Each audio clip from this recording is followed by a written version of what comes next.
목소리로 상대방을 조종하는 뇌과학의 비밀. 같은 말을 하더라도 목소리가 매력적이지 않은 사람은 목소리가 매력적인 사람에 비해 실제로 큰 손해를 보게 됩니다. 오늘 영상에서는 목소리가 상대방의 뇌에 미치는 놀라운 영향과 단 5분만 연습해도 상대방이 내 말에 귀 기울이게 만드는 목소리 사용법을 뇌과학 기반으로 알려드리겠습니다. 우리가 무심코 쓰는 목소리, 사실은 강력한 힘을 가지고 있습니다. 여러분은 혹시 전화로만 대화했던 사람을 실제로 만났을 때 생각보다 평범해서 당황했던 경험이 있나요? 반대로 멋있게 생긴 사람인데 막상 말을 들어보니 목소리가 너무 가늘거나 어색해서 실망했던 적은 없으신가요? 이런 현상이 일어나는 이유는 우리 뇌가 목소리를 통해 상대방에 대한 엄청난 양의 정보를 무의식적으로 처리하기 때문입니다. 2012년 UCLA 심리학과 연구진이 진행한 놀라운 실험이 있습니다. 참가자들에게 단 한 단어,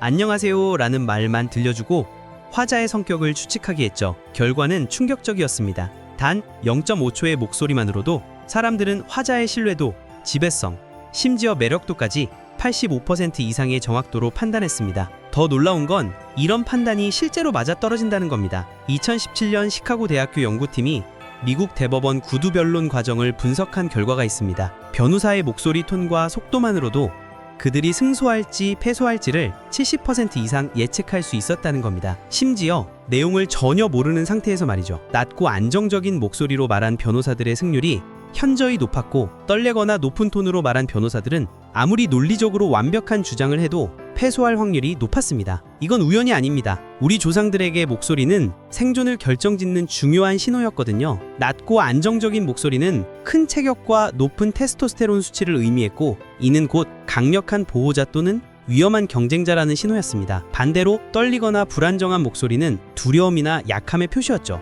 하지만 법정은 극단적인 예시일 뿐입니다. 일상에선 어떨까요? 마케팅 전문가 로저 아일스가 진행한 실험을 보면 똑같은 제품 설명을 서로 다른 목소리로 녹음해서 들려주었을 때 결과가 놀라웠습니다. 깊고 차분한 목소리로 설명한 제품의 구매 의향은 78%였지만 높고 빠른 목소리로 설명한 똑같은 제품의 구매 의향은 겨우 31%에 그쳤습니다. 똑같은 내용, 똑같은 제품인데 말이죠. 여러분도 모르는 사이에 이런 차별을 받고 있을지도 모릅니다. 회사에서 발표할 때, 데이트할 때, 심지어 친구들과 대화할 때도 여러분의 목소리가 상대방의 뇌에서 여러분에 대한 평가를 결정하고 있습니다. 그렇다면 우리는 어떻게 해야 할까요? 타고난 목소리가 별로라면 포기해야 하는 걸까요? 다행히도 목소리는 외모와 달리 얼마든지 개선할 수 있습니다. 심지어 즉시 효과를 볼 수 있죠. 지금부터 상대방의 뇌를 사로잡는 목소리 사용법을 알려드리겠습니다. 첫 번째, 낮은 톤으로 말하되 억지로 만들지 마세요. 많은 사람들이 권위 있어 보이려고 일부러 목소리를 깔아서 말하는데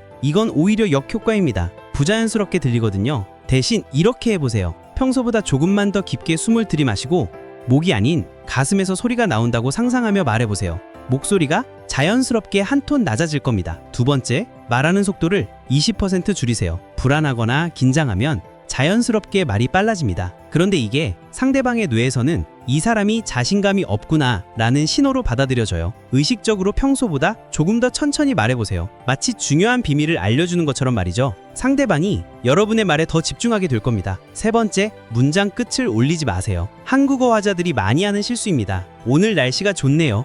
이런 식으로 평서문인데도 끝을 올리는 거죠. 이건 상대방의 뇌에서 확신이 없다, 승인을 구하고 있다는 신호로 해석됩니다. 평서문은 확실하게 내려서 끝내세요.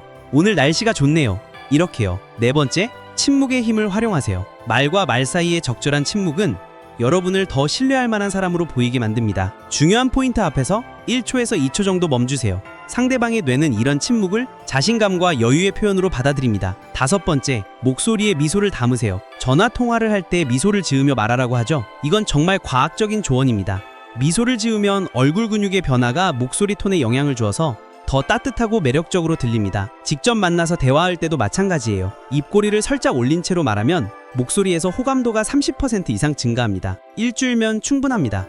이 5가지 방법을 일주일만 의식적으로 연습해보세요. 거울 앞에서 혼자 연습하거나 친한 친구와의 대화에서 먼저 적용해보는 거죠. 분명히 상대방의 반응이 달라지는 걸 느낄 수 있을 겁니다. 더 진지하게 여러분의 말을 듣고 더 자주 동의하고 더 편안하게 대화에 참여하게 될 거예요. 목소리는 곧 여러분의 브랜드입니다. 목소리 차별은 분명 불공정합니다. 하지만 안타깝게도 현실이기도 하죠. 그렇다면 이 현실을 피하기보다 오히려 나에게 유리하게 바꾸는 게 현명한 선택이 아닐까요? 좋은 목소리를 갖추고 그 힘을 세상을 더 따뜻하게 만드는 데 쓰는 여러분이 되었으면 합니다. 왜냐하면 목소리는 단순한 소리가 아니라 누군가의 마음을 움직이는 울림이기 때문입니다. 작은 목소리라도 진심이 담기면 누군가의 하루를 바꾸는 큰 힘이 됩니다. 오늘의 영상이 여러분께 작은 용기가 되길 바랍니다. 영상이 도움이 되셨다면 구독과 좋아요로 함께 해주세요. 여러분의 목소리가 더 멀리, 더 깊이 울려 퍼지길 진심으로 응원합니다. 시청해주셔서 감사합니다.